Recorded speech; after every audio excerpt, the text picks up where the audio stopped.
All right, welcome back. Time for a big story. Whitlock and Wiley. D'Angelo Hall is back. We're joined now by former Pro Bowler Sean Merriman. Yes. Let's move to Dallas, where the Cowboys held on to beat the Seahawks 24-22 Saturday, with Dak Prescott quieting a lot of his doubters with a big game, including a crucial 16-yard scramble for a first down that set up his own game-winning touchdown run on the next play. After the game, Ezekiel Elliott called Dak, quote, a grown-ass man. All right, our question here is, did Dak do enough to justify being a franchise quarterback? Did he change your opinion of Dak Prescott with his performance yesterday? Marcel, I'm gonna let you fire first before I fire. Who shot you? Come on, Dak. Let's get that. My opinions of Dak are the same, but my complaints have changed. My criticism will change. It has to. New results in. Dak is not for me.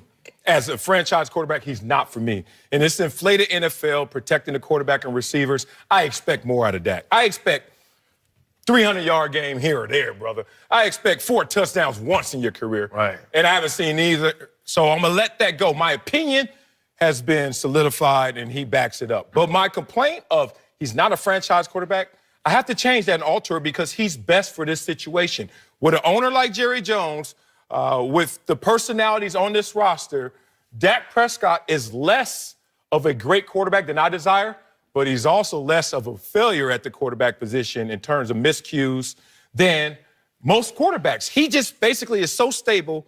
He's so smart in the pocket in terms of which moments to take the risk, which moments to stay reserved, and he manages the game and manages the personalities to a point where I have to start giving that proper credit as an evaluator. So my opinion of Dak, not for me, but it's like your boy and he keeps bringing his girl around.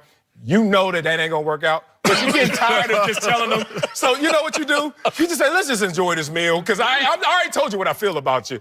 Do you, dog? That's a great segue from my point because what I tell people all the time is you never know what makes another man happy. And so or another woman, what makes her happy. Right. And so you might look over and be like, man, I don't like that. But that's what they like. Yeah. And Jerry Jones likes Dak Prescott because Jerry Jones has a vision. I'm going to build a complete team on both sides of the football, and I'm going to have an affordable franchise quarterback. Bingo. And so my opinion hasn't changed.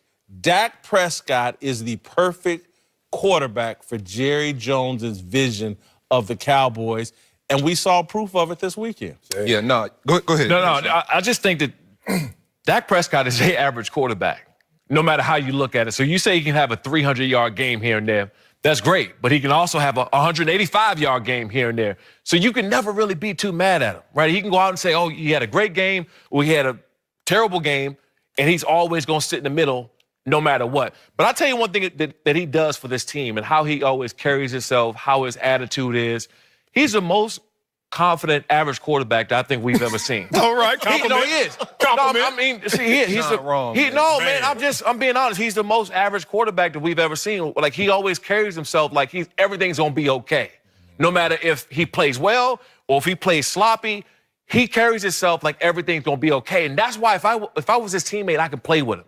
I'm okay with that because, you know what? He's not going away from contact. He's not ducking down, shying away from a sack. He'll go out and jump over somebody if he needs to, or he'll stink it up and run back to the huddle like nothing ever happened, right? So if you have somebody like this and the way this team is built, right, they're running the ball, they got a great defense. So if you got a quarterback that fits into the mold of just always being confident, you never worried about him too much, you can live with that. So if I'm his teammate, I can play with him, but no matter what, he's still average. See, my opinion of Dak hasn't changed, but I held Dak in pretty high regards already. Like, I didn't think he was elite, but I think he's right on that second tier trying to pull his way in. Like a B minus? Yeah, I mean, you know, if your top guys have Super Bowls, you know, your second tier guys, your Matt Ryans, I think he's kind of, even Russell Wilson's kind of in, well, I probably would give Russell on the top tier pulling himself in, but I just see Dak differently. I don't know if it's because I've competed against him, but I just think that kid has something, man. Like, he has a it. And yes, it's not going to always be pretty. You know, the passes might not always be on the money. The interception he threw. The receiver should have made that catch, but that's elementary ball, Dak. You throw that ball to where he can stick that 7 route and run right under it and catch it right here in his hands. You don't put it back here. That's a play an NFL quarterback should make 100 out of 100 times. And so those are the frustrating plays you see from Dak. But, man, like you said, it's something about this kid when he talks, man. Give me a just comparable.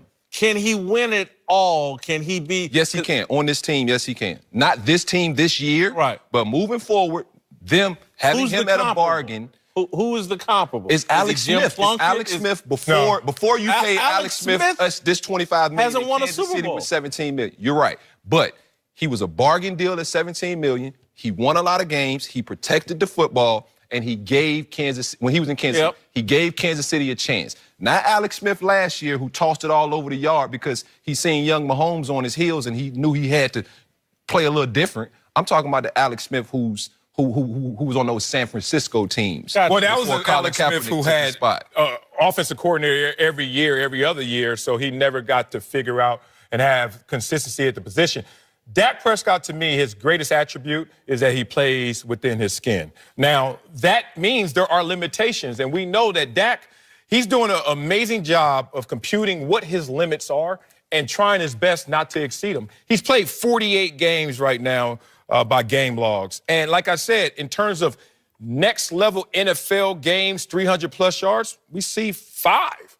So this is a guy who's like, I'm a zig when they zag. Everybody else is going out there trying to throw 400 yards, 5 touchdowns, and also increasing the risk factor. This is a guy who's like, I'm going to rely on other elements. I got the best running back in my mind in the league. I got one of the best defenses out there.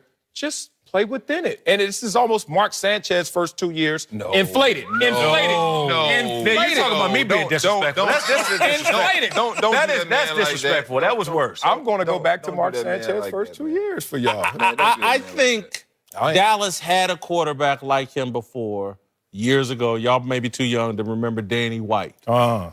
Came in after Roger Staubach. And that's who he reminds me of. But Danny White was never quite enough to get that Super Bowl. And so, now look, I agree with Jerry's vision. I'm not sure if Dak is ever going to max out the way Jerry thinks.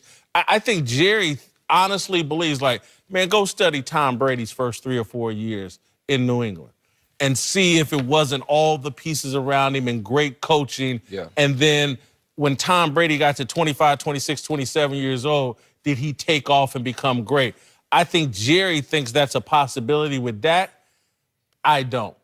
But all these things y'all talking about, again, Sean, some things we're taking as criticism, I think is actually, you're saying Dak is very mature. He doesn't get too high, he doesn't get too low. He is, and that's the quality about him. That's what I if I'm a teammate of Dak's, I like it. You know, Ezekiel Elliott came out and he's a grown-ass man. Well, he is. He'll sacrifice his body. He'll do what's necessary for the team to win. That doesn't take anything away from him being average. I played with average. You know, I take Ryan Fitzpatrick, right, when I played in Buffalo. Ryan Fitzpatrick has his times where he can go and light you up, right? He'll have a great 5 or 6 game and he'll disappear. Nowhere. He's an average quarterback, but he's still playing for, you know, he can still step into it. Jameis wants to go down. He can still win some games for you. That's Dak Prescott. He can still win some games for you. See, that's why, look, Mark Sanchez may be too low. Ryan Fitzpatrick, for me, too high. There are moments when Ryan Fitzpatrick blows your mind. There are games when you see Ryan Fitzpatrick and you're like, whoa, did he just put up those numbers? He was on pace this year. He had NFL records his first 3 games this year. He did. What have we ever seen from Dak Prescott in the position? Just in moments. You know, when you're a young quarterback, coach always says, just show me flashes. What are the flashes of brilliance and greatness from Dak? I mean, they're subtle. Let's just cut Dak a little bit of a break because he's not going to be the best offensive player on that team. He's just not. Right. And that's okay with him. That's okay with their organization. We got to understand the bell cow is 21. It's going to run through him and that offensive line. And he's had Amari Cooper for 10 games. We've seen him throw the ball, and we're like, wow, Amari Cooper's awesome. We're going to get into that because that's why they got a chance against the Rams this weekend, 21. Coming up, Nick Foles got yet another postseason win last night. Is it time for Carson Wentz to start worrying about his job? Find out.